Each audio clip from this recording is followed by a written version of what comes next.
Ya, pemirsa, dihentikannya perdagangan atau trading halt di Bursa Efek Indonesia karena penurunan indeks harga saham gabungan yang lebih dari 5% menjadi alarm bagi para pemangku negeri ini untuk lebih berhati-hati dalam melangkah.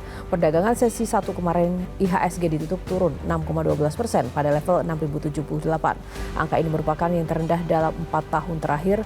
Baik pemerintah maupun BEI menyebutkan penyebab merahnya bursa saham dalam negeri karena kondisi global. Namun di saat yang sama, bursa saham regional Asia justru cenderung menguat.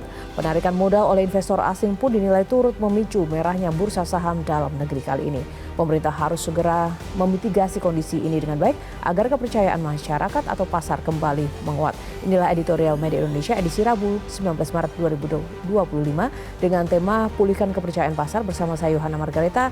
Anda juga bisa berpartisipasi dan berinteraksi melalui telepon interaktif di 021-583-9900. Pagi inilah bersama saya anggota Dewan Redaksi Media Group, Mas Aris Fadilah. Selamat pagi Mas Aris Fadilah. Pagi Yohana. Sebelum nanti kita akan tayangkan ya seperti apa ulasan Media Indonesia melalui liputan yang sudah kita rangkum bagaimana Media Indonesia memaknai fenomena turunnya IHSG bahkan sempat ditutup kemarin, Mas. Ya, persis seperti yang disampaikan di headline tadi dari pengamat Selyos Bima Yudhistira bahwa ini adalah lampu kuning bagi pemerintah dan perlu langkah-langkah mitigasi yang baik untuk bisa mengembalikan kepercayaan pasar, mengembalikan investor asing untuk kembali membuat IHSG menjadi hijau. Kita tunggu hari ini, itu akan sangat penting menurut saya dalam 1-2 hari ke depan apakah bisa rebound atau tidak, Pak. Kita tunggu hasil, apalagi ketika sudah ada pernyataan dari Menteri Sri Mulyani yang menurut sejumlah pengamat kan ada faktor isu mundur itu berpengaruh. Tapi kemarin kan Ibu Sri sudah menyatakan tidak mundur begitu ya? Ya, menurut saya itu cukup penting walau bisa dibilang agak terlambat ya. Karena isu itu kan sudah muncul beberapa hari dan baru kemarin ketika pasar saham sudah halt baru muncul dan menyatakan bahwa Ibu Sri Mulyani akan tetap mengawal APBN dan itu kita berharap menjadi salah satu sentimen positif untuk hari ini dan seperti saya bilang tadi 1 atau 2 hari ke depan ini untuk bisa kembali rebound. Oke, baik. Kita akan ulas lebih dalam lagi Mas Aris dan pemirsa, namun kita akan saksikan dulu tayangan yang satu ini.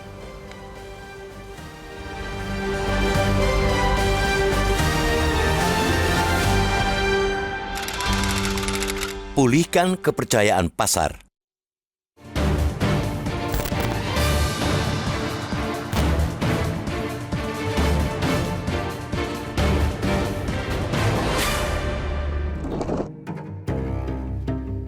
Dari hari ke hari, kian bertambah mereka yang meragukan prospek perekonomian negeri ini ke depan.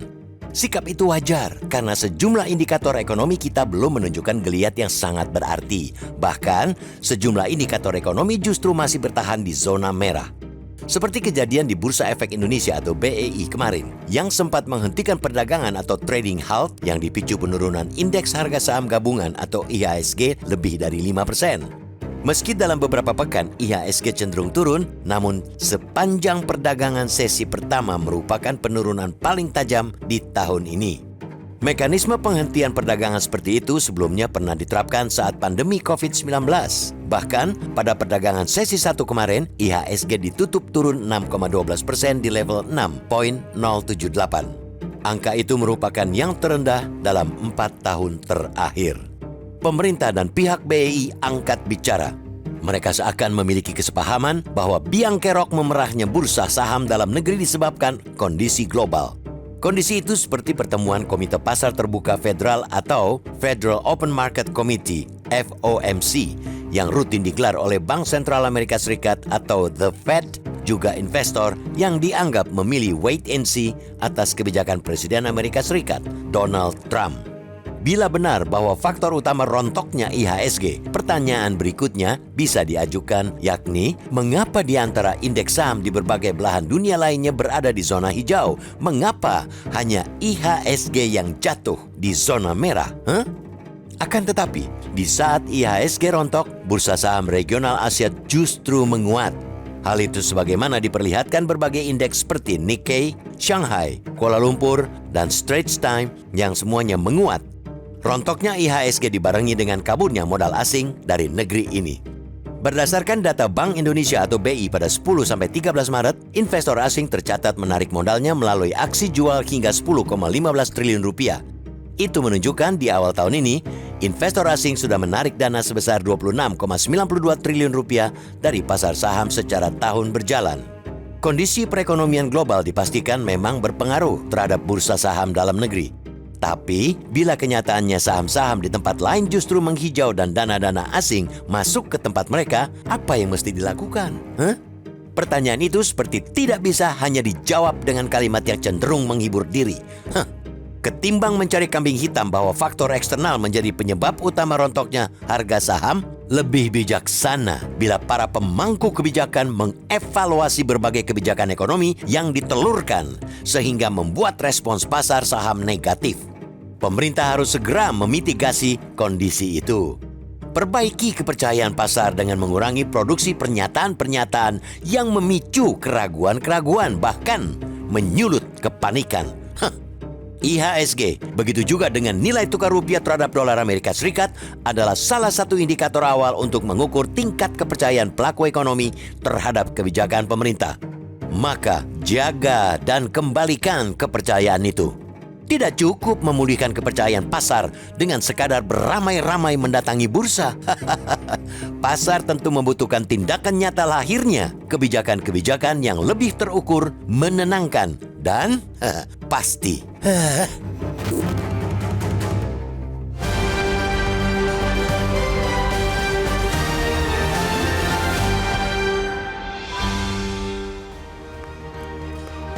Ya, yang menarik di media Indonesia ini juga yang tadi disampaikan di paket berita tadi Mas Aris adalah kondisi Indonesia ini di zona merah tapi justru di negara Asia lain hijau. Jadi dominan mana nih sebenarnya efek eksternal atau internal? Ya, eksternal sejak awal pemerintahan Prabowo sudah diingatkan bahwa faktor eksternal itu akan menjadi sangat challenging, ya, sangat menantang. Soal konflik Rusia-Ukraina masih berlangsung, terpilihnya Trump, segala macam banyak, dan itu ya harus dihadapi. Nah kan, terus bagaimana faktor eksternal itu tidak menjadi makin memburuk dampaknya bagi perekonomian Indonesia, bagi perekonomian dalam negeri, bagaimana kemudian pemerintah mengeluarkan kebijakan-kebijakan sehingga faktor eksternal itu tidak terlalu berpengaruh. Bagaimana kebijakan-kebijakan itu keluar sehingga kepercayaan pasar itu bisa tetap bahwa Indonesia yang memang punya potensi untuk pertumbuhan ekonomi dan segala macam. Bisa dibilang apakah imunitas kesehatan dalam negeri kita itu sedang lemah sekarang atau seperti apa, Mas? Ya, bisa dikatakan seperti itu karena kembali kita bilang lampu kuning, bahwa kan ini kita bisa lihat dari APBN yang defisit dalam 2 bulan terakhir, dan ini kalau dibandingkan tahun yang sama periode yang sama tahun lalu turunnya cukup signifikan kan itu. Terus penerimaan pajak yang tidak sesuai dengan yang turun juga, dan itu yang harus direspon dengan bagaimana pemerintah ini memitigasi masalah-masalah tersebut. Oke, baik Mas Aris, kita akan jeda dulu sebelum nanti kami juga akan mengundang para penelpon untuk bergabung bersama editorial. Kita jeda dulu pemirsa, tetaplah bersama editorial Media Indonesia.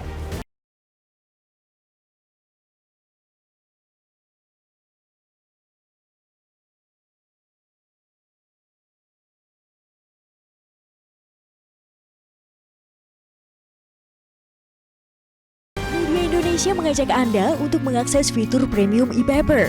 Dengan sajian konten berbasis intelektual dan meneguhkan kebangsaan, Media Indonesia tampil dengan lebih dinamis melalui e-paper Media Indonesia yang dapat Anda akses kapan saja, di mana saja. Caranya mudah, download aplikasi Media Indonesia di Android atau ketik link epaper.mediaindonesia.com atau bisa scan QR code pada layar kaca Anda. Klik tab e-paper di bagian samping layar tablet Anda. Daftarkan data diri, serta pilih paket berlangganan e-paper Media Indonesia sesuai dengan kebutuhan Anda. Nikmati juga bonus spesial tambahan 4 halaman rubrik fokus setiap hari.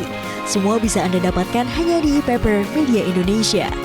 Untuk informasi lebih lanjut, hubungi customer service di nomor 0811 1201 2018 atau kunjungi media sosial @mediaindonesia. Media Indonesia, referensi bangsa. Ya pemirsa, sebelum kita ulas lebih dalam lagi terkait dengan pulihkan kepercayaan pasar, kita akan tersambung dengan penelpon yang sudah bersama kami. Ada Pak John Veto dari Batam, Kepulauan Riau. Pak John, selamat pagi. Selamat pagi Mbak Yana, selamat pagi Mas Haris. Salam sehat selalu. Pagi Pak John. Pagi Pak John, singkat saja Pak, seperti apa tanggapan tentang tema editorial kali ini? Ya, tema editorial kali ini inilah yang bedah juga kita bedah dia, tapi yang kita takutkan kan ini. Ya. Kenapa ini momok ya? Tapi begini, ini memang betul Mas Haris, ini bukan masalah sentimen eksternal, ini internal. Ya. Karena kita contoh Ukraina itu kan perangnya sudah 3 tahun lebih. Itu juga nggak ada juga pengaruhnya sama kita. Tapi sekarang dengan ya dalaman ini lokal Indonesia ini, masalah kita dalaman kita. Kenapa? Memang terbukti Mbak Margareta, terbukti di daerah-daerah memang lesu, betul-betul lesu, ya. Di tahun 2000 berapa bulan ini memang lesu betul. Ekonomi masyarakat memang tidak bergerak, tidak begitu Jadi imbasnya ini, kenapa? Kita sekarang kan sama, Indonesia kan dalam akuarium. Apapun yang dilakukan oleh pemerintah kita akan dipantau oleh internasional. Kejadiannya seperti ini. Apalagi kalau sempat dolar rupiah kita anjlok, ya kita akan akan terjadi terulang lagi nanti kenapa? Kalau satu negara besar seperti Indonesia, bursa sahamnya di stop, ini dampaknya sangat luas kepada internasional. Kepercayaan internasional akan hilang sama kita. Akhirnya Harapan Pak John apa, tadi Pak John? Halo? Harapan Pak John apa? Harapan saya, ya pemerintah kita cobalah betul-betul fokus, ya, nggak usahlah yang remeh-remeh temeh yang kita dapatkan. Contoh sebenarnya masalah godoknya RUU TNI, ya, yang landai-landai jangan dulu, nanti baru pelan-pelan, baru hitungan bulan aja baru ini yang Baik. Kenapa kok itu aja? Mudah-mudahan ya ini bisa pulih lah, ya. Baik, terima kasih Pak John. Menteri-menterinya bekerja yang serius lah untuk rakyat, untuk bangsa nih. Itu aja. Ya, terima kasih. Waalaikumsalam. Warahmatullahi wabarakatuh. Tadi Pak John mengharapkan pemerintah harus fokus, Mas Ya, Haris. betul. Seperti kita bahas tadi di segmen awal, pemerintah harus fokus.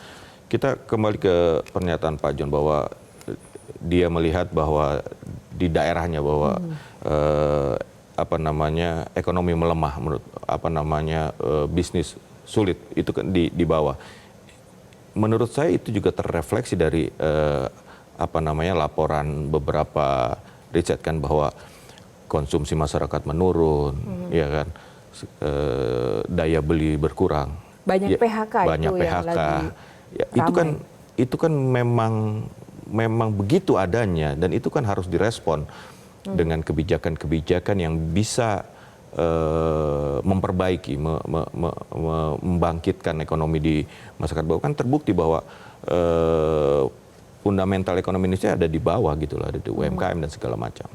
Nah, seperti apa kemudian nanti pemerintah menyiasati ya untuk langkah-langkah yang benar-benar harus segera ditindaklanjuti pasca banyak fenomena yang tadi di grassroots-nya itu juga sangat terpampang nyata melemah begitu ya. Namun kita akan jeda dulu, sesaat lagi editorial Media Indonesia akan kembali.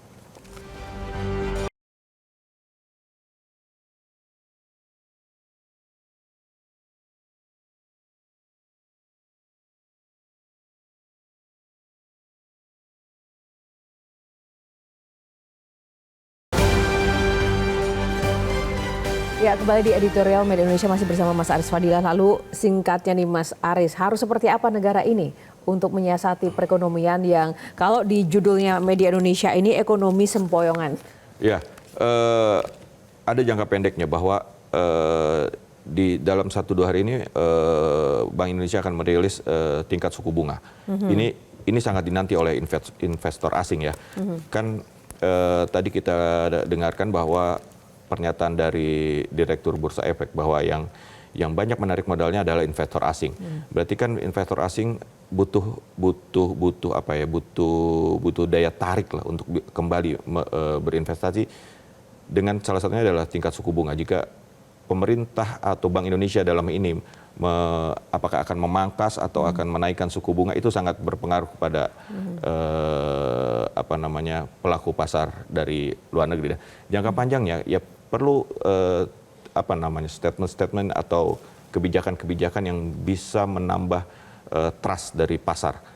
Salah satunya misalnya ya, kalau ada seorang pengamat yang mengatakan bahwa jika pemerintah menyatakan bahwa pembahasan undang-undang perampasan aset, mungkin itu bisa menjadi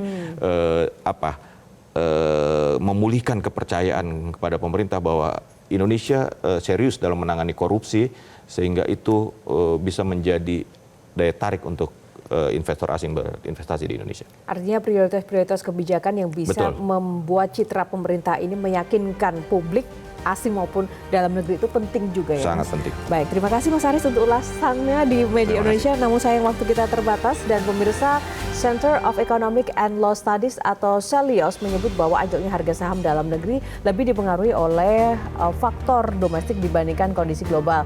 Penarikan modal asing, revisi Undang-Undang TNI, hingga rumor Sri Mulyani akan mundur dari Kabinet Merah Putih juga dinilai menjadi faktor kuat yang turut memicu anjloknya harga saham kali ini. CELIOS juga mengingatkan bahwa kondisi pasar modal Indonesia saat ini sudah masuk dalam kategori lampu kuning, dan pemerintah harus segera mengambil langkah-langkah strategis untuk mengembalikan kondisi pasar modal Indonesia ke zona hijau kembali. Demikianlah editorial kali ini, saya Yohana Margarita undur diri. Selamat pagi, sampai jumpa lagi.